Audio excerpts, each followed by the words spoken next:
that are the things I remember most. Sorry, I Um, just remembered that. that's fine.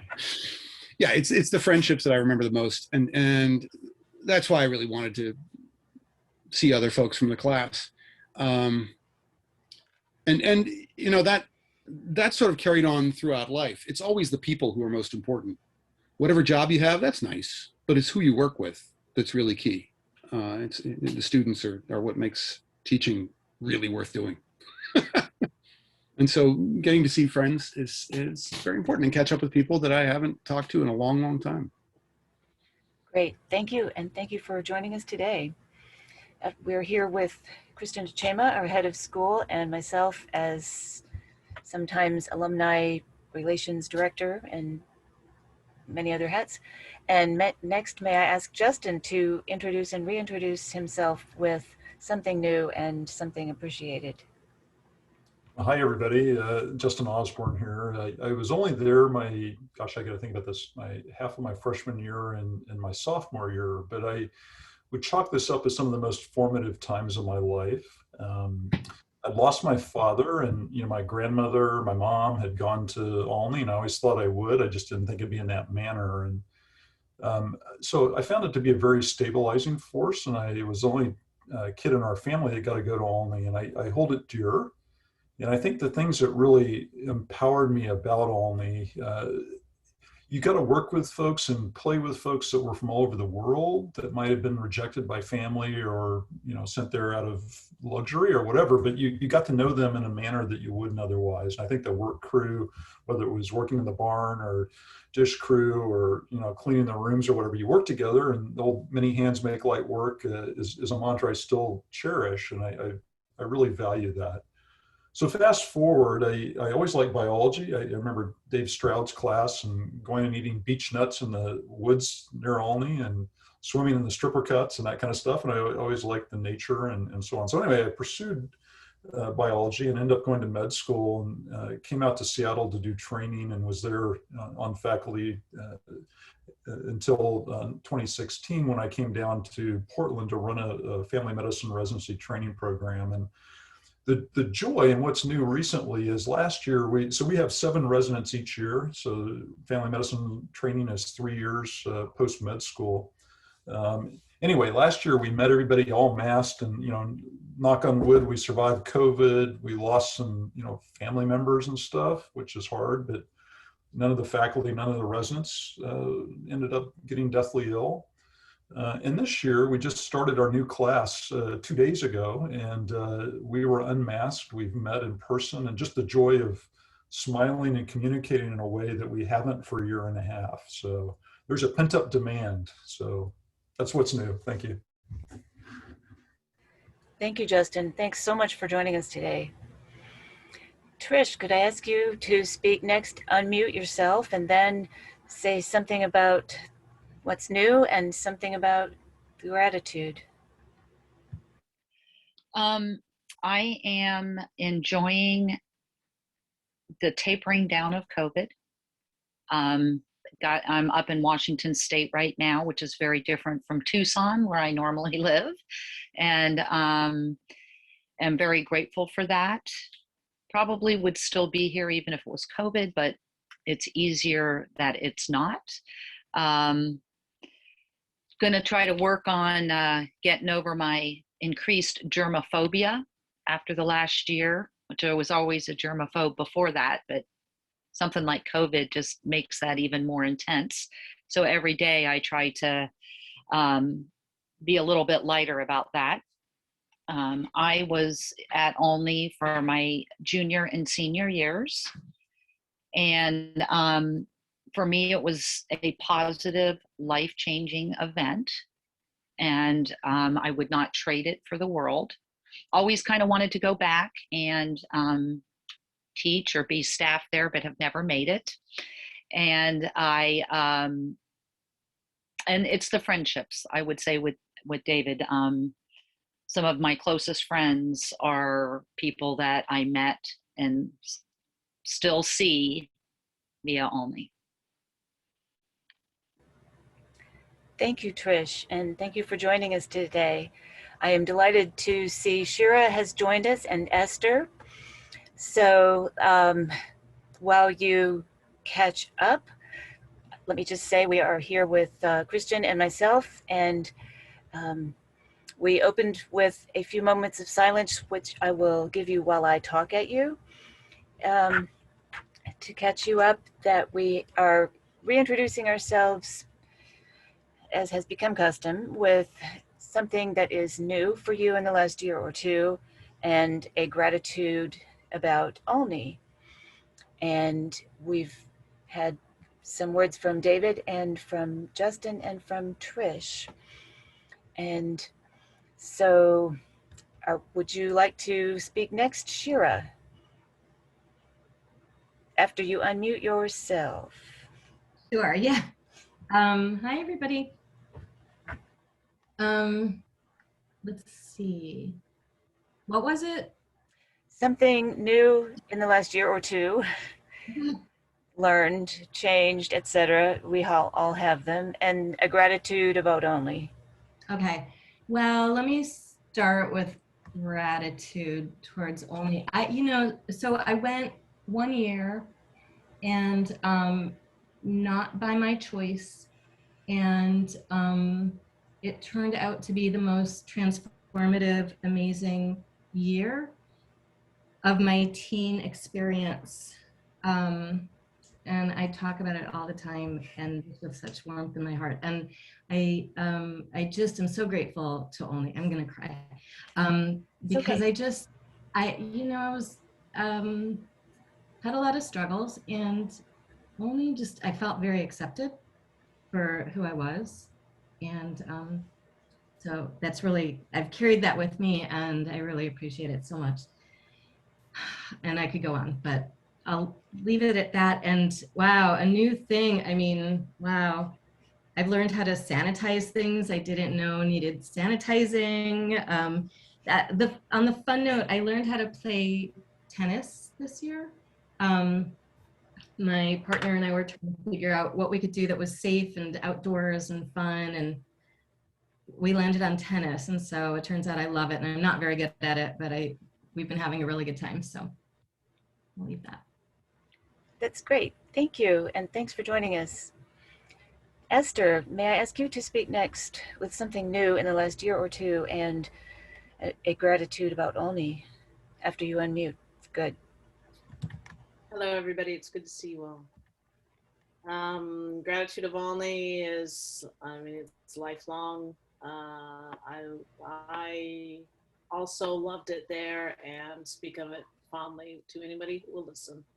My son is back there now, and it's nice to be able to have the conversation with him about the community and the long-lastingness of the community, I guess, in someone's life. Let's see, something new. Well, there's been so much new. Being an empty nester is new in the last 2 years. And teaching online. I teach 2nd grade. That's new in the last year. And that's it. Well, I think that's enough. Thank you. Thank you for joining us. I can't imagine teaching 2nd grade online. We had enough of a time of it with our high schoolers and David with his middle schoolers. I know. Great to see all of you. We might get 1 or 2 more. We always hope. And I did have a positive response from Julie, so she might make it yet. In any case, we can circle back as needed, but let's move on to an introduction from Christian Achema, our head of school, and he will say anything he needs to say and field your questions about Olney of today and how we can help each other. Thank you very much, Anne-Marie, and it's a pleasure to be here with the class of 1981. Those of you who showed up, thank you very much for coming to our virtual reunion. It's good to see Esther, it's good to see Shira. that we've met before, and it's certainly good to have Casey here with us, Esther. He's really helped on the farm, and more than helped, I think re-envisioned how the farm can be part of the classroom experience for the students, and also part of the kitchen. Anytime I'm in the kitchen, I can count on Casey to bring some spinach, some Swiss chard straight from the farm. And that's a positive. Anytime we can have things from our farm, you can tell the difference between only things, only produce, and what is store-bought. There's no comparison between the two. So we're grateful for Casey. We're grateful for Shira's talk in our speaker series. That was a wonderful way for us to reconnect with new and old friends, and also make new connections. So we are thankful to Zoom for that. We've just finished an incredible year. It was hectic in its own way, but teenagers really did much better, I think, with this whole COVID experience than some faculty members. Even with a small example of wearing masks, they managed to do it, which was my biggest worry last summer, that how are we going to get teenagers to keep their masks on for most of the day? And they did it. They knew what they were going to come into. We had our focus group meetings last summer. We are going to repeat them this summer, because they really helped us get on the same page with the students, and the students to get on the same page with us before they showed up. Without that kind of buy-in, only without buy-in, real broad buy-in, some things just collapse on arrival. And so for us, what I've seen here in the last 3 years is that we are revitalizing the school. We are, really trying to prop it up so that it survives for several more decades. We've done a better job with our internal controls. We've done a better job at admitting students that actually need to be here and want to be here. We've done a better job at becoming partners with parents. This year, surprisingly, a positive thing is that we didn't have that kind of antagonistic experience we usually have with parents. We collaborated well, and those are some of the lessons we learned from being virtual at the end of the last academic year. So parents became so much more involved in their children's education, and we're not going to take that for granted coming into this past academic year. So we talked with them and said, well, what works for your children as far as classwork goes? What doesn't work? And most parents loved it. They loved that was a positive from them. Of course, there are always run-ins with parents, with students, with grandparents. Those are unavoidable, but I had to field fewer of them this year than in the previous years, which was really refreshing, and gave me a new way of how to engage parents and how to work with students as well. So that is where we are. Those are my few words. I will always be grateful to Olney for teaching me about consensus building. Certainly, I took that to all of my jobs, and one of my friends came to visit 2 years ago, and he said, oh, so now I see where you get it. It takes you forever to make a decision, but once you make it, people are with you. You got it from this school. Everyone is sensitive about how everyone else will feel about a decision. So that's for sure came from Olney, and it has stayed with me. And here I am to take your questions, as well as Anne-Marie would like to leave some time at the end for you to just socialize with each other without us being present, so you can catch up. But here we are to answer any questions. Thank you, Christian. I probably don't have to tell this group how to unmute yourself and speak or raise your hand with your questions. So go ahead.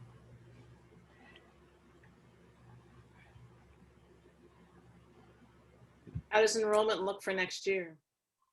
Yes, enrollment for next year is looking better. I think we'll start off with about 35 students. This is where we were supposed to be this year, but we lost out on 11 students who couldn't get visas to come to the US. US embassies were closed, and some of them just decided to schedule interviews. One student who was supposed to show up in August just got her visa last week. and so she'll show up this August. So we had a rough time getting our international students to campus. We lost out on good students. We lost out on revenue that was supposed to come our way through tuition, but we persevered on, and it helped us do some more of our digital marketing to recruit domestic students, and hired someone who can actually do that for us. So that's looking good. In the 3 years I've been here, there's no year in which we've interviewed as much as this year. Ever since we got our new admissions person, we've had about 4 interviews every week. We used to have at most that much in a month, at most, and that was the peak. But now we had the admissions committee at one point said we're getting exhausted. Seems like we are having these interviews every day, but we all said that's good news. If we're having those interviews, that is good. And again, another thing we've done is not to just admit everyone who applies. On that point, we've been steadfast, we've been steady, because if you end up just admitting people who have a heartbeat, you won't have the kind of school that you want.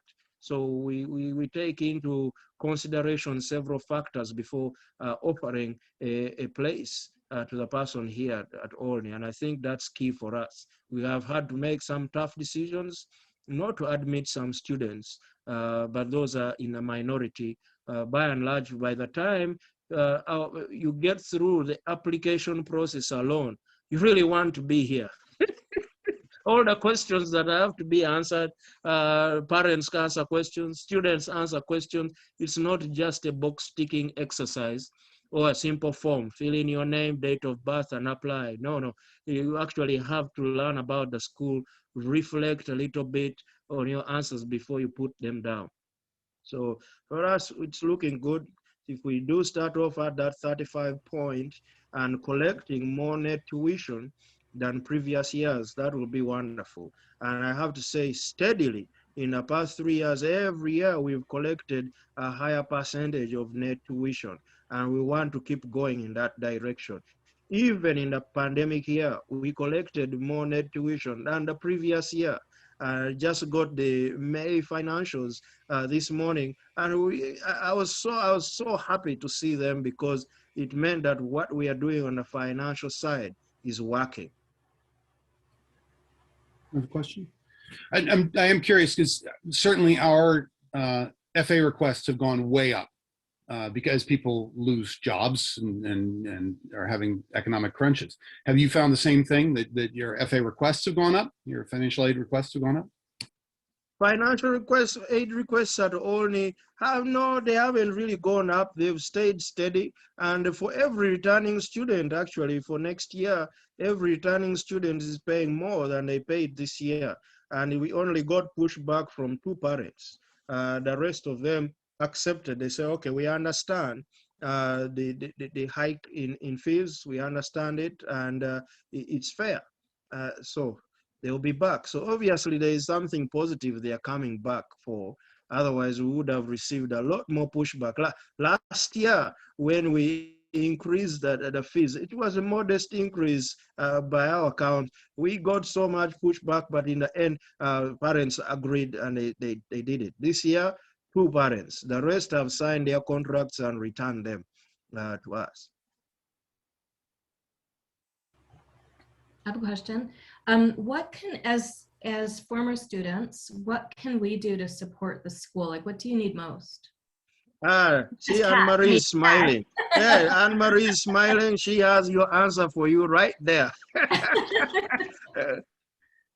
It's true. Our biggest request of reunion classes is the driveway, and I'll lead in and get Anne-Marie to continue, is just rehabilitating our driveway. In 1987, I got a Barnesville newspaper that put in a whole page about Olney Friends School paving the driveway. I think that's the last real time it got shown some love. And now we have potholes full of road and not a road full of potholes. It's like a Ugandan road. over here. So we really do need to upgrade it a little bit. That's our specific request of the reunion classes, but I'll let Anne-Marie keep going. Thank you, Christian. Yes, it's true. This is a fund drive for good reason. Are you all getting our emails and other messages? Yes? Justin, are you getting our email messages? I'm getting some with about 1,000 other emails. So I'm trying to Yes, stay afloat and keep the snorkel above water is really tough. I do understand. And I will say that we try to send as few emails as are necessary, but it becomes necessary each year to send a few more. But also, if we will send many things to you by mail if we have your address and are able to do that. So are you getting our mailings when we need to send you mailings? Okay, good enough. So yeah, in your invitation to this reunion, the email contained a link to the document about the fund drive for class reunions in 2021. Thank you for being part of the Only family. And we hope that you will consider a meaningful gift in honor of your anniversary reunion year. And we hope that you'll consider it as a class as well as individuals. Although we're sorry not more of you could be here with us today for this meeting, we hope that you will communicate with the other members of your class and encourage giving as a group as much as possible. After careful consideration, our Board of Trustees has identified this as a high priority that aligns with our strategic plan developed a couple of years ago and available for viewing on our website. So the goals for fundraising for class reunions in 2021 are to repave the driveway first, and a second choice available for your consideration is a newer Prius vehicle for student and staff transportation. Economically, when we don't need one of the 2 minivans that we have on campus now that we were able to acquire. Repaving the driveway, we need to raise about $65,000. We have a bunch of reunion classes having reunions this year, and we're asking them all to consider whether, as a class, they might be able to contribute something like, say, 40 or 45 yards of driveway. These numbers are in that document that I referenced, by the way, which I will send you a link to in this chat box if that is helpful. 40 yards of driveway at $150 per linear yard is $6,000. 45 yards, $6,750. So if we consider what might be an equitably significant gift for average individuals and non-average individuals, which none of us is average, there's some suggestions for arriving at what would be significant for you and for your class. We can keep track of your pledges, your gifts, your classmates' pledges and gifts, and keep you informed of how you are approaching the goal that you choose to set, if you choose to set a goal for your class year fundraising. And what questions might you have about these projects?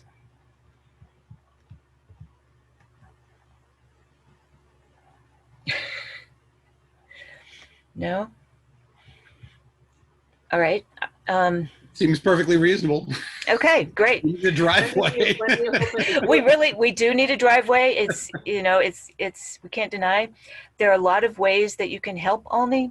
This is a really important one right now, but it's all other important ways to help Olney are, as always, to send us students, yours, your friends, your children, grandchildren, nieces, nephews, students, etc., etc. And you might also know individuals that would be ideal to come and work for Olney for a while, to teach, to farm, to cook, to watch over teenagers in the dorm, to do maintenance work. You get the idea. We will be looking to fill some positions this year. We've had better, as in less staff turnover in the last couple of years than at some other times. But we are looking for an art teacher this year and a kitchen manager who has a passion for education, for organic food, for farm to table,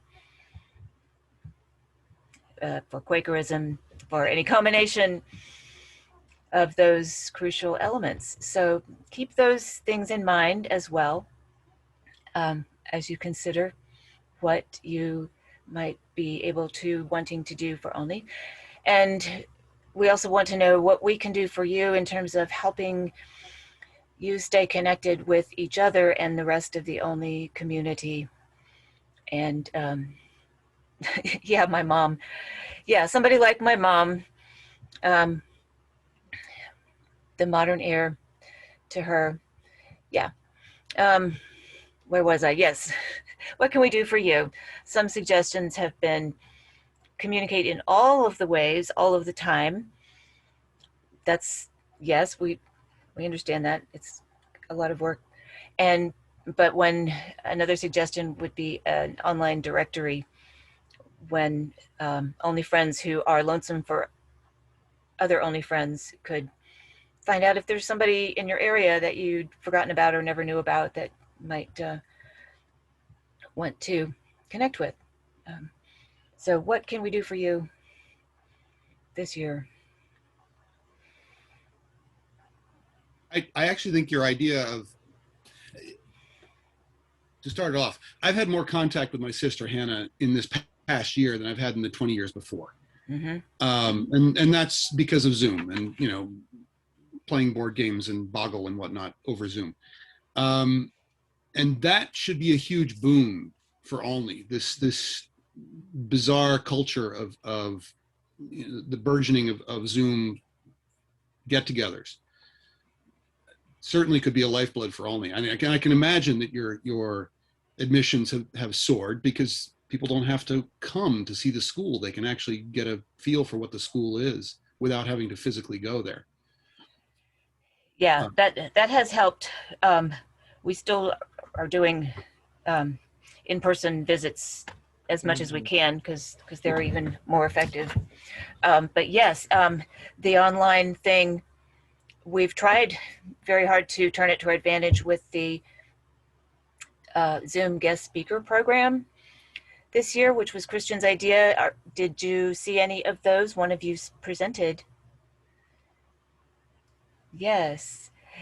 Shira. Well, I just want to say, well, it was an honor and a pleasure to present, and then also attending was really amazing. And is that something that you might continue? Oh yes. Into the future? Yes, Absolutely. it's staying. Our board would not be happy at all if we changed it. So it's going to stay, and we are happy with it. It's a lot of work. Anne-Marie puts in a lot of work for the speaker series, but it's worth it. It's worth it for us to reconnect with people and to also make new friends. On the online thing, you know what? Admissions, there are online tours through our admissions office, but applicants still come to campus. International applicants, of course, cannot come. They've never been able to come, but others, they still make the trip to come here. We had some show up from Georgia and from New York. The one from Georgia showed up and confirmed, yes, I want to be here. The one from New York showed up from the Hamptons, and students said, I really want to be here. Dad said, no way, this place is not shiny enough. And that's good. It's better than, you know, showing up and then the first week, the father saying, no way that my daughter can't go to this kind of place. This is horrible. There are no cameras, there are no surveillance cameras, there are no key cards, nothing like that. No way, no. So for us, that's good, because I would rather have it when a student comes knowing what they're coming to experience in some way. I have Right, thank you. question around the classes or the presentations. I missed Shira's. I was looking forward to it, but I'm scheduled on Friday afternoons to be precepting in the clinic. And so it's not, that time doesn't work. Are they recorded somewhere that you can like access afterwards? A few of them have been recorded. Initially, we were reluctant to do so because we were advised against live recordings with minor students involved. We've since realized that we can record them and not release them anywhere until we've had the chance to edit them. And so a few of last year's got recorded, but most of them did not. Moving forward, I'm sure that we will be recording, and any of you are welcome to volunteer as a guest speaker for our series, or recommend an Onlyite or a compatible other person to be a guest speaker and teach our students and wider community something about where you've been and what you've learned. So yeah, these guest speaker Zooms have turned out to be one way sometimes for alumni to connect with each other because of showing up to the same virtual space and being able to scroll through the cubes, the boxes and the names and see faces you may recognize and names. So that's kind of been another silver lining of what we have been doing this year. But yes, the Zoom speakers have really turned into what I hoped would be kind of the heir to the Saturday Night Literaries that some of us remember, in which usually something educational was presented to us. Sometimes it was a speaker, sometimes we watched a movie, it could be a concert, and so on. So yeah, those things involved us with the community, and this will do the same.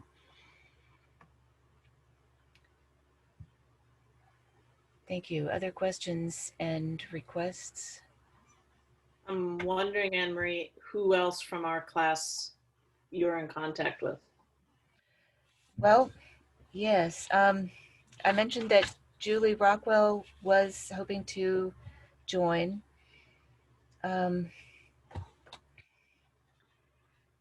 assuming John Miller and Yusuf, both on the West Coast, just couldn't get away. It was hard for me to get here. So. Okay, yeah. With we try to make times convenient as much as possible, but it takes time to do that. And yeah, I have been in touch within the past few years, or we have been with Yusuf and John. Eric Mott came through for a visit a year or two ago. I see Kathy Roberts on Facebook, and Tina Shesty and Lori Chu. I don't remember much direct contact with the alumni department with the rest of the classmates, though most of the emails are not bouncing, which is one way we know if we're getting through. So do you know how to keep us in touch if you should stop getting our wonderful emails and mailings? There is a way on the website, there's a link that you can update your contact information if needed, phone numbers, addresses, emails. You can write something into the Only Current there, and much more. You can even read the Only Current there. Earlier I mentioned I was going to send you a link to the fundraising documents, so let me do that while you think of another question to ask. I am curious, Esther, what generation is your son? Only from your family? 6th. All right. It's been fun. It's been fun to have him there and hear him talk about it and kind of compare, of course. There's always the comparison. Do they still? Are you still? Which is hard to do in a pandemic year. But also just to hear about the community. Yeah. Has he graduated, Esther, or is he? He graduated from there and then went to 4 years of college and then went back and now he's working. So he's the assistant farm manager. He's working with Don Gwyndon, hanging out with Don Gwyndon all day, every day.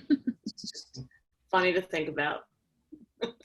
And trying to get more food on the tables at Olney and working with the cooks there. So I appreciate, Christian, that you're going to try to get a cook that will work with him.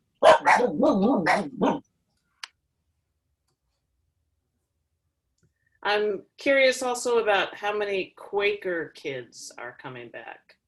What's the percentage of kids coming that are Quaker or affiliated with a meeting in some way? All right, that number is small right now. It's about 15% of the student body from the last count I made. And that's because we always get scholarships for students affiliated with Quaker meetings or Quaker students. And we keep track of the number. Yeah. And I don't know why that is. I've asked some parents, they say, well, you don't have an Olympic-sized swimming pool at Olney. That's one reason I got.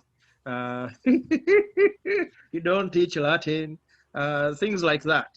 So, we want to be closer to our children. Going to boarding school anymore is not one of those things that, where I come from in Uganda, of course, high school means you're going to boarding school, period. Here it's different. You'll go away when you're in college. Thank you for the question. I did manage to send you the link to the document. You can click on it or paste it into something to save, and it will take you straight to a PDF of the 2021 fund drive for reunion classes for your consideration. Is there also a need for scholarship? There is always some need for scholarships in that we are always granting fairly substantial amounts of financial aid based on need. And yes, in short.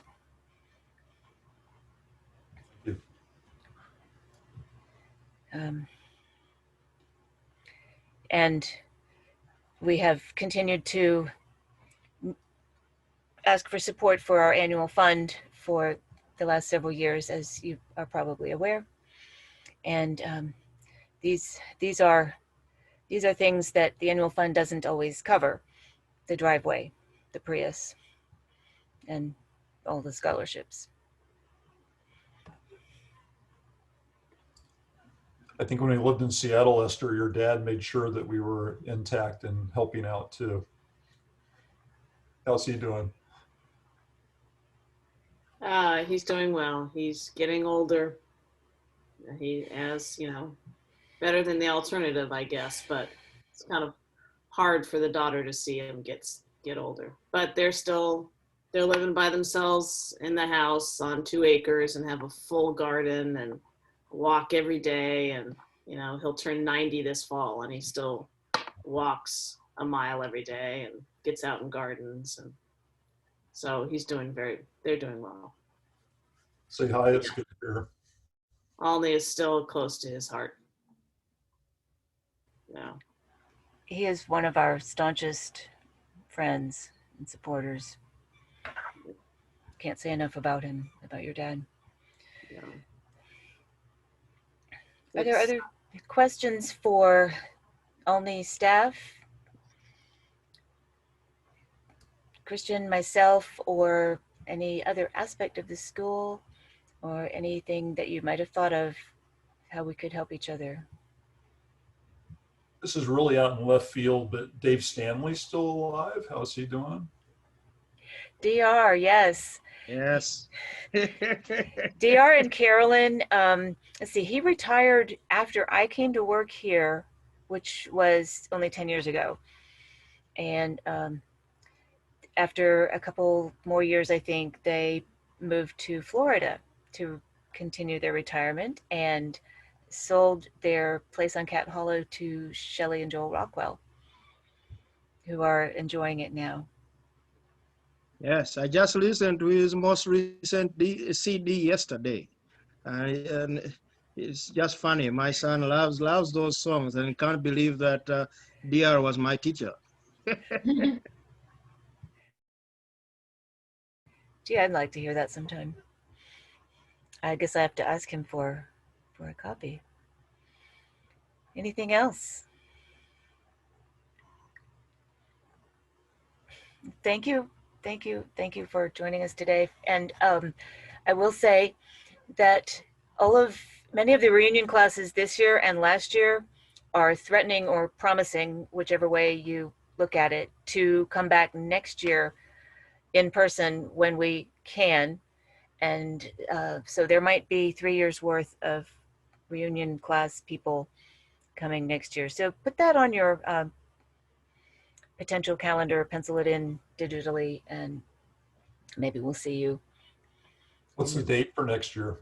May 28th, right? Yes. May 28th.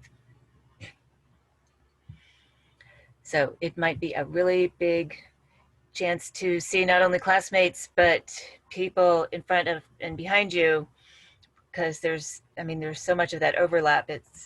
It's fun to not be limited to just those that were in your particular class. If there are no other questions for Christian or for myself or anyone through us, then may we release Christian, and may we release you to talk amongst yourselves and get acquainted, reacquainted, get the reintroductions that you missed if you came in a few minutes late, and enjoy your company. Thank you for coming. Thank you, And- Kristen. Thank you very much. And hope to see you next year. Thank Take you, care, good Christian. to see you. Bye-bye. All right. Thanks, guys. I am going to mute and turn off my video, and I may listen for a few minutes before I leave. And if I leave, I will turn over the hosting of the meeting to a volunteer. So think about if you want to host until your time is up. Seems like the teachers probably have the most experience, huh? I mean, we don't Zoom. I use Google Meet, so I don't know Zoom. We use Yeah. Teams. Yeah. I'm happy to host. It's not a problem. I could also host. Yeah, exactly. Sure. It's not that heavy a burden. Definitely gotten used to Zoom this year. More so than I would have ever thought. So where in Washington State are you? I'm in Olympia, outside of Olympia. But I'm headed back to Tucson at the end of the month, where it's, 115 today or Ooh. something like that. So I'm not looking forward to that. But, You know, Trish Stratton is there. oh, is she? She's in Olympia now with Oh, okay. Susanna. Okay. They're both there. Wow. Very nice. It's very nice. I'm very much enjoying it. It's been a long-term dream. My dad and my brother lived in Seattle for years. So So are you Yeah. gonna settle in Olympia? I mean, that would be my goal long-term. With our mom still in Tucson, it won't, until they don't need us anymore. I'm not so sure my husband is on board with year-round. So it's a work in progress.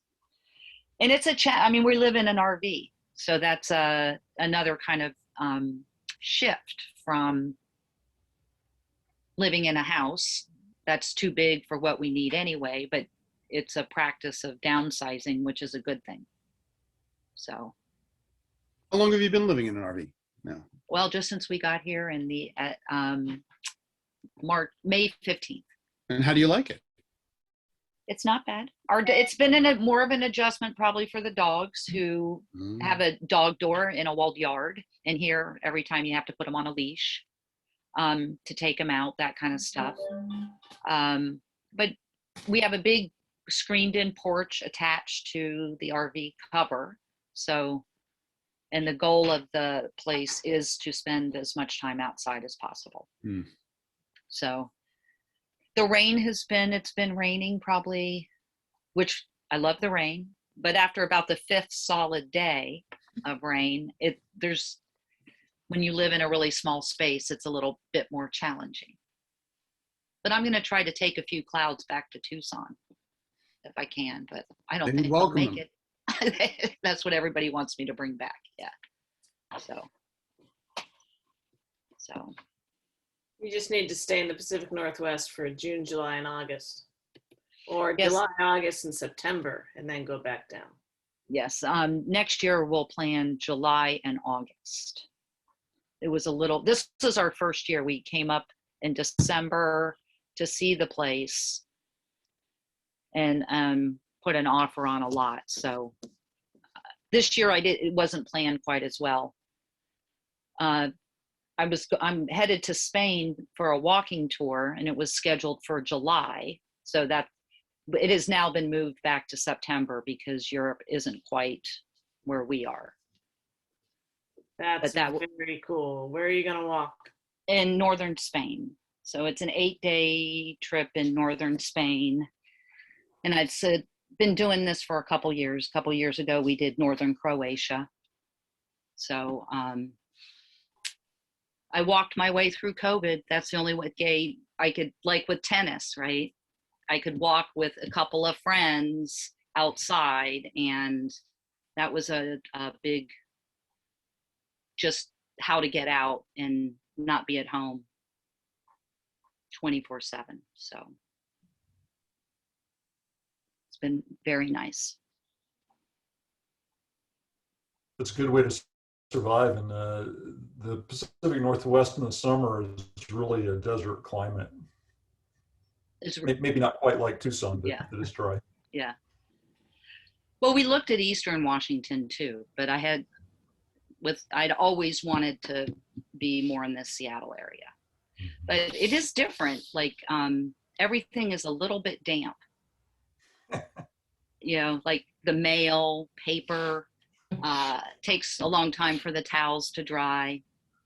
If you don't dry particular shirts, it takes 3 days. That kind of thing. So it's very different. So. My wife and I found when we moved from Seattle to Portland, our skins got really dry. And you'd think it's still the Northwest, but it is a much drier climate in Portland. Is it? I do miss the Northwest. I miss Seattle. I miss the marine air and the beauty. And I don't miss the commutes and traffic. And, hour and a half, we can be on the coast here. An hour and a half, we're skiing on Hood or hiking. So we're growing roots here, but I still love Seattle. Kept my brother's house for about 15 years with the goal of, I thought we would eventually move in there. But now I'm grateful because the traffic we're just not used to the traffic in Tucson the way it is here. And even in Olympia, to be honest with you, I-5 is bumper to bumper. Even just during the week. I mean, on a Sunday, trying to get to DuPont, which is one exit up the road, it's bumper to bumper. Just because everyone's coming home, I guess, from the weekend. We hit Portland actually coming on a Friday. It hit it at 4 p.m. I'll never do that again. It took us 2 hours to go 20 miles through Portland. Lord. It doesn't matter when you hit Portland. It doesn't matter when you hit Portland. It's always, that's crawl. Got to stay off the main roads, man. The back roads are great. But... Well, the GPS kept telling us to get off at every exit. And we did it one time, and it was a big, huge loop. And we were towing a travel trailer. So it took us forever to get back on. And then every exit, it would tell us to do the same thing. But since we didn't know Portland, it was just easier to stay on the highway. So. My wife likes taking the back roads, and she made the mistake, and I was following him one time. We were trying to get out of town, and she had set avoid the freeways. So we're like taking all these back roads, wondering, oh, man, the freeway must be jammed up. And then you see it's flowing. You're like, wait a minute, something's wrong here. Yeah. Where do you live, Shira? I'm in LA. In LA. Okay. So, Yeah. So the traffic conversation is familiar. we came through LA too. So we're going home through Idaho, Utah. Oh, nice. So that'll be Nice. David, you're in Baltimore still? Yep.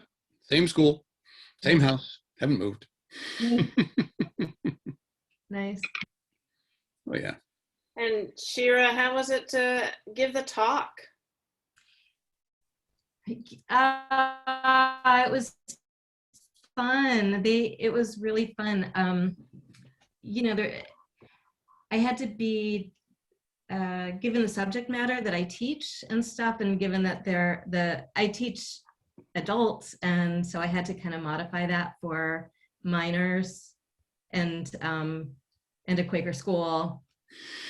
And so, and it was good. The students were so great, and they asked such good questions. And yeah, it was fun. And I was really happy to be able to give back in a way.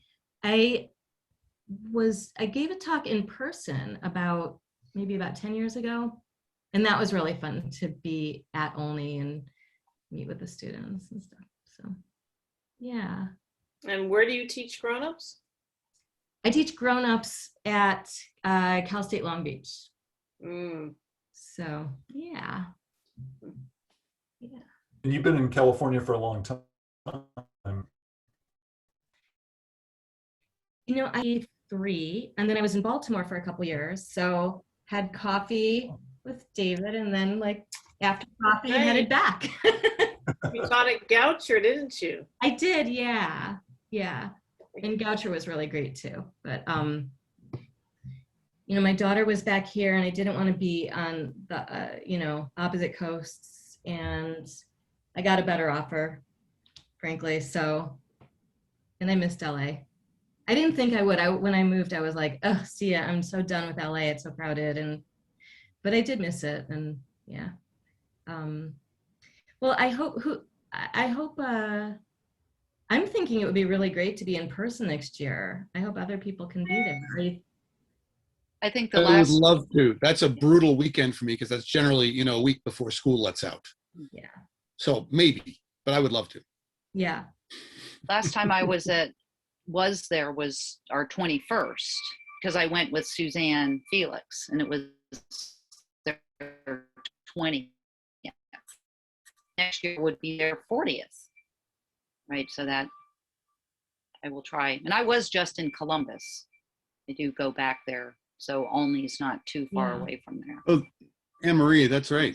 Greg Bartram's another one she definitely should be in touch with, if she's not. Yeah. Well, and he came when we got together, a month ago? Exactly. That was fun, David. I'm so glad you hosted that. Yeah, that worked out well. Yeah. That was fun. I'm sorry more people aren't on it today. The timing is probably part of it, though. That was why I wanted to do that other session, because Yeah. the choices were kind of small. So I chose the latest slot I could choose, but I figured it was going to be hard for West Coast people. Yeah. Well, we could certainly do it again on our own between now and next year, Absolutely. in hopes of maybe reconnecting there. That'd be great. Yeah. I know I've been to one in Seattle one time at Ann Hartley's house, and your parents were there. Esther was there, but Ann, she's in California now too. I guess I'm on the wrong coast. Cook the West, young man. That's right. I've heard that. Yeah. Well, I've heard the move west. I haven't heard young man in a long time. We're buttering you up, man. I'm going to suggest that we all go down to David's house in Costa Rica. That's good. Oh, I'll get to. I'd love to do that. I've never been. Oh, come on down. Yeah. Yeah. I generally spend the month of July in Monteverde. That's what I've been doing for some time now. And you, Esther, you talking about your dad makes me think of Marvin Rockwell, who every time I'm down there is bragging about, yep, I'm 93 years old and all I take is 1 vitamin C a day. Like, thank you, Marvin. Is Henry Rockwell down there? I see Henry on Facebook. No, he's not there. I'm not sure where Henry is these days. It's a good question. He used to bring us cheese or sugar. Cajeta, probably. It's probably the caramel.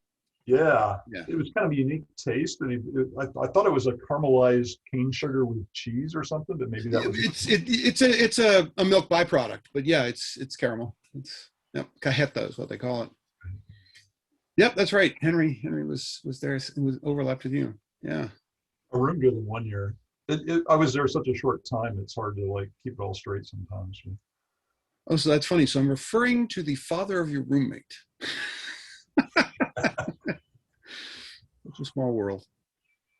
Are you going down to Costa Rica next month?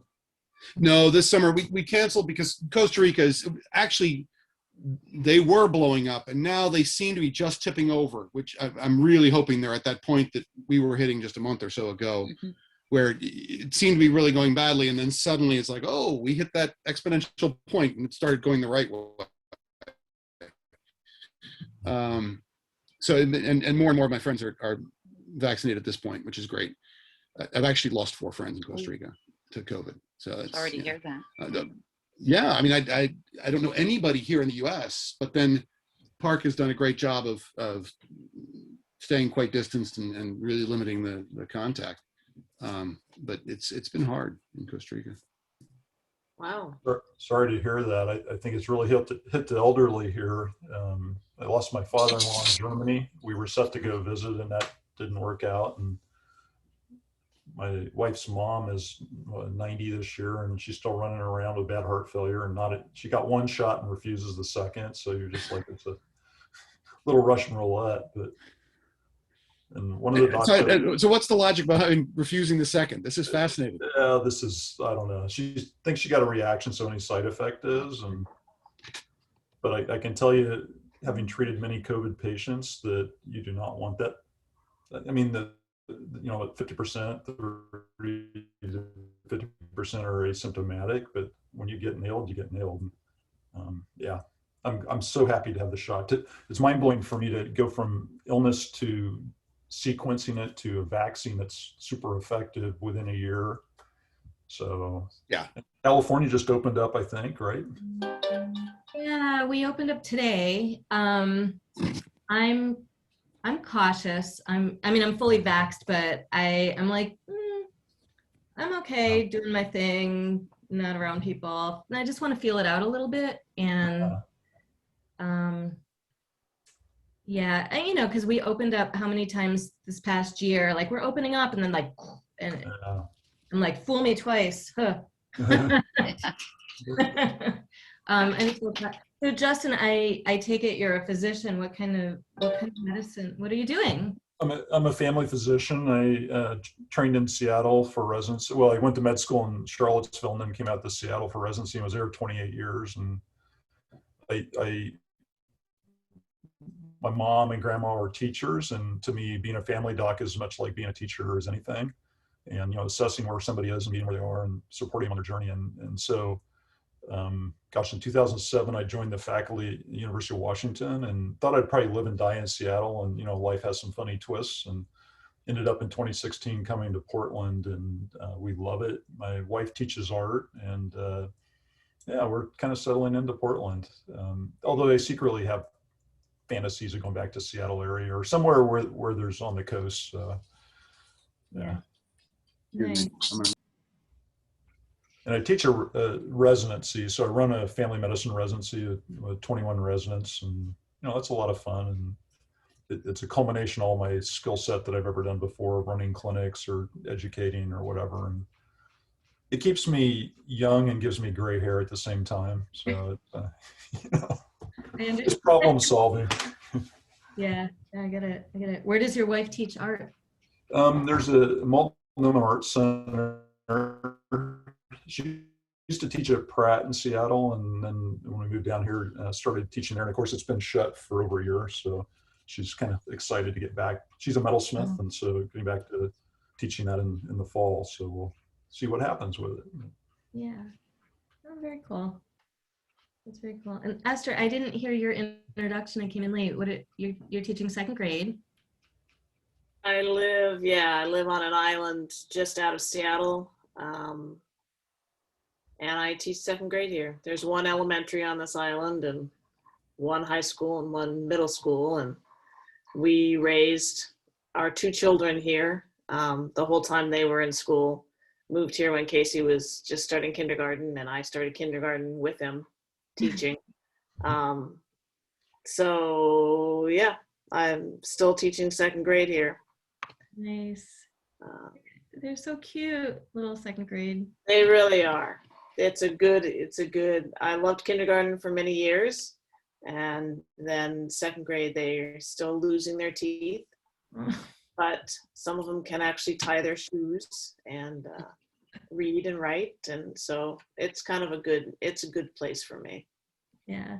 That's nice. And I have one more week. I mean, this couple more days of school with kids, and then a couple days after that, and then I'm done for the summer. So that's Are you back? Are you in the classroom now, or is it still online? We've been in the class since March. Wow. I have, they split the kids. So I have half the class in the morning and half the class in the afternoon. So I only have a group of 12 kids at a time, which is unheard of. So everyone keeps saying, I'm so glad this year is over, and I keep thinking, there's been some good things about this year, actually. Mm-hmm. Having just 12 kids in the class. And like what Christian was saying, the kids all keep their masks on as much as their little noses can manage them. They keep their masks on and do a great job of making it work. So I think Pfizer's going to get approved down to age 2 is what they're saying. So, when, Justin? Who knows? They're in the process of getting that done. So because I want to start teaching without my mask. I do. They keep them on, but trying to teach letter sounds with a mask on is not ideal. The New York Times had a series of things on of clothing things that you could adapt, and they had this face shield that looked like a Russian cosmonaut, and it's got a HEPA filter in and out.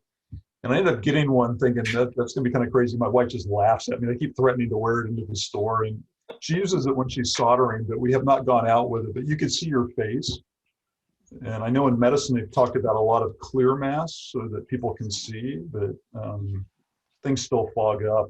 I went in to see one of my patients who had been a little bit of a pain in the butt and was struggling with some delirium, so confused to where she was and stuff. And I thought, man, this person's like really turned around and gotten better. And it turned out they'd moved her, and I'd gone into a different patient's room. It was the same room. And I was like, my God, this has been a great turnaround. And I was so fogged up, I couldn't see, and totally embarrassed by it. And luckily I wasn't a surgeon, but yeah, there's problems with getting fogged. Yeah. Glasses and masks don't always work out real well, as the 4 of us all have glasses on. Yeah. So, yeah. And Shira, you're teaching, how did you arrive at teaching adults? And oh, good. That's a fair question. Yeah, that's a good question. How did that happen? Huh. So the short version of the last 40 years is that when I went to college out here, and I thought I was going to go to law school, and I was accepted, and I just was like, I don't think this feels right. And I went to graduate school and got my doctorate there in political science, which I know you did not see coming. You weren't like, she is going to get a PhD in political science. So yeah, just one thing led to another. And I was teaching at Goucher College for a couple of years and then came back here. And yeah, that's the very, very short version. I'm sure we all have our short and long versions. And yeah, but Do you think that being at Olney helped shape you as a teacher? I mean, I look and Tris, I don't know what you ended up working in, but it seems like we all teach in some way. I think you're muted. muted. I'm retired from the city of Tucson, and I was mid-level management in the building department, and my expertise was zoning, and got my MPA from the University of Arizona. And I ended up in Tucson with Suzanne Felix after graduating from Olney. We ended up in California in Berkeley for a few years with Broheen. For a few months, actually, and then we came down to, her brothers were in Phoenix, and we ended up in Tucson. So Suzanne, that wasn't her last name when she was there at Olney, right? it was Plank, Yeah. Suzanne Plank, and she was, she didn't graduate from Olney, but she was a year behind us. Yeah. So, and she's remains one of my closest friends, which is one of the nicest things about Olney. She's not in Tucson anymore. She's in Houston. So.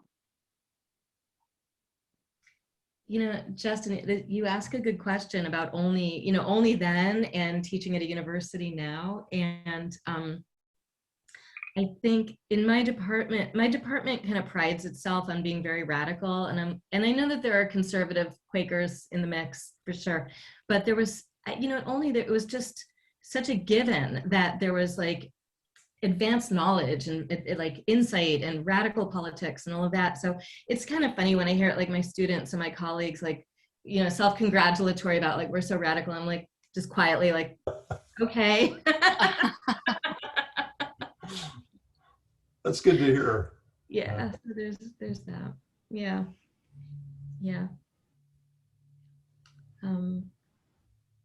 Yeah, I mean, hindsight, right? Like whatever, but I regret not having gone back after that 1 year.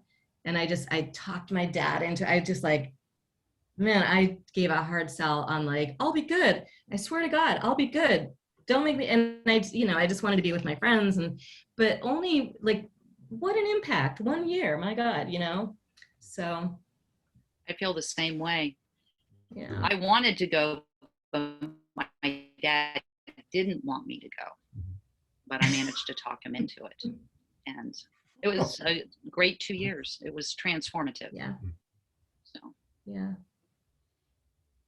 Yeah, I got pulled out and would have loved if it continued there, but it wasn't in the cards. And I never quite enjoyed high school in the same way, and it shaped me in college. And while I had a good time in college too, I think that Olney was really the most transformative period. So. Yeah. If I'd had kids, I would have wanted them to go, but I didn't have kids, so. And I would have always liked to have gone back and taught or been staff, but that didn't happen either. Still can. You're in an Yes, RV. Just I mean, drive there. That's true. It's one thing, my husband's not so sure about the Midwest. Because I love Columbus too. I mean, I grew up in Columbus. I really enjoy going back. So it would have been a place I would have considered. So many beautiful places in the world, though. Yes, there are. Yeah. Yeah. So you guys, I'm looking at the time. I've got to run. I I feel like we're probably supposed to talk money, which maybe we could do some other, like, could we meet again, or it's an ambitious driveway. So, or maybe by email or something like that. It's nice to hear that all the other classes are being asked to do the same, Yes. so that we can have a joint effort, because I don't think the 5 of us are going to come up with 65 that are, maybe, but Probably not. yeah. We could make a stab at it, but it probably, We could make, I think any little bit helps. yeah. I think that's true with Olney, that, even if this class only gave collectively $1,000, that helps. Yeah. I've always given some back, and I'm happy to give, but I don't like giving publicly. I think anonymous gift is always, I prefer that method. And so I'm happy to donate and be a part of that. But I think. Well, and I think that's possible. Like, it doesn't have to be through the class. It can be. No, I think you can give anonymously through the class too, right? So at least that's what I've done with foundations and stuff here. They know who you are, but I just think, I don't know. I have some friends who are Jewish, and they're like in that, they say in that tradition, like you give, and being anonymous is always better. And I kind of like that, so. Yeah. Justin, I'm with you, Yeah. and I'm also Jewish, so it's There you that's go. kind of what I was raised with, was like, you just kind of quietly do. So yeah, if there's some way, and then it also it opens it up for, it doesn't get weird financially for people who want to give from their hearts, but Sure.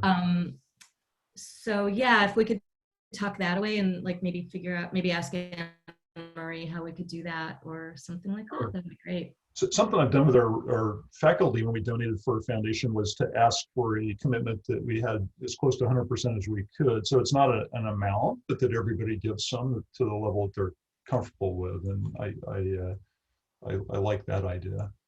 Yeah, I do too.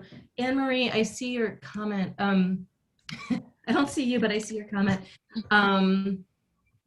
Okay, so we could give anonymously with the class. And is there a possibility of any, oh, there you are, of like matching funds? I know some places, like if there's 100%, no matter what the amount is, if there's 100% of our class, that someone would offer matching, or I think maybe it's from listening to NPR. I don't know, but I don't have anything like that for inter classes. One class has a member that has offered to match gifts from classmates. That is something that could happen and could conceivably happen anonymously even. But I don't have anything that would apply to all the classes. okay. in terms of a match. And then what's the best way, in your experience, what's the best way for us as a class to connect and have that conversation about planning that? What are people doing? Well, I've seen most people connecting initially in a meeting like this, and then mostly communicating via email after that. So I can, let's see, yes, David had a full list of current contact information to our best knowledge for your class. I can share that list with the rest of you, and you can, since David has been acting as the class representative, he can coordinate with you the effort and communication. Does that make sense? Okay. Yeah. He's the one who set up the last Zoom, I think. Yes. Yes. So that is how that will work then. And again, if I nominate David. Yeah, I second. I wonder where he went. Yeah, he ran away, so therefore we nominate him. I don't know where he just disappeared. Don't leave, or you're going to be put on a committee. that's very Quakerly. Yeah. It was unanimously decided except for David. But Mhm. But no, he's been working with us on communicating this whole thing from the beginning. So I think that he'll be amenable, most likely, to helping in that role. And so you can, if you have ideas about how much you individually want to give, that you don't want to, for everybody to know that, you can communicate that. You can make a pledge to us, and we'll keep track of what the growing total is. If Sounds that is good. helpful. Okay. All right. Anything else? Thanks for continuing your discussion and getting to know each other. And I am going to duck out now, having had the opportunity to answer one more question. And does anybody want to take on hosting the rest of the meeting that you may or may not have? If you do take that on, you will then also be recording the remainder of it on your device if you wish to continue recording. In other words, when I turn it over, the recording goes along with that. I think we'll probably have another meeting. Yeah, Okay. I think I agree. Not to say we don't enjoy each other's company, but you know, we can put that into the future and have our own Zoom meeting. It's nice to see you all. All It's right. good to see everybody. Good to see It's you. hard to believe it's been 40 years. It is God. hard to believe. Right. What the hell? Yeah, I'm like, where did the time Wow. go? Right? Where did it go? Thank you. the Thank next you. Thank one. you, everybody. Good to see I you. look forward, Good to I see look everybody. forward to future communications and hearing what you're into. So thanks and goodbye. Take care. Bye.